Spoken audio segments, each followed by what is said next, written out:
गई। मैंने सदन के प्रत्येक मान्य सदस्य की बात को गंभीरता और ध्यान से सुना। मैं इस सदन के सभी मान्य सदस्यों का हृदय से आभार व्यक्त करता हूं, चाहे उन्होंने समर्थन में अपने विचार रखे हों या आलोचना के रूप में अपने सुझाव दिए हों।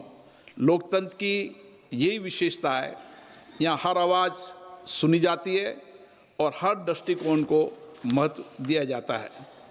ये आसन किसी व्यक्ति का नहीं है, ये भारत की लोकतांत्रिक परंपरा, संविधान की भावना और इस महान संस्था की प्रतिष्ठा का प्रतीक है। मेरे पूर्ववर्ती अध्यक्षों ने इस सदन की मर्यादा और परंपरा को मजबूत किया और हमेशा इस सदन की प्रतिष्ठा बढ़ाई है। संस्थाएं, मर्यादा और परंपरा स्थायी रहती है।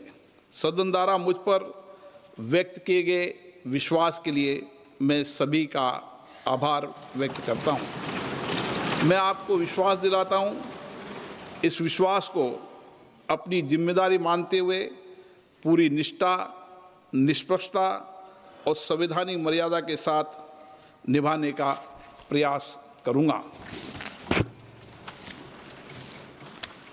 कुछ मान्य सदस्यों ने कहा कि प्रतिपक्ष के नेता को बोलने से रोका जाता है, उन्हें बोलने का पर्याप्त अवसर नहीं दिया जाता है।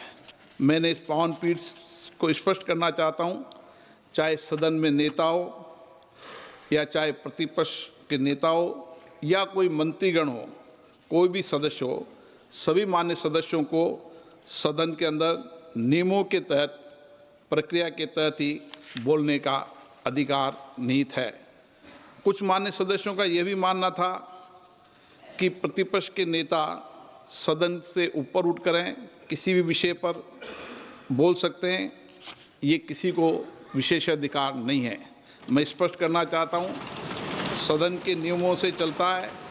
सदन के कार्य संचालन नियम सदन द्वारा बनाए गए हैं, न सरकार ने न प्रतिपक्ष ने।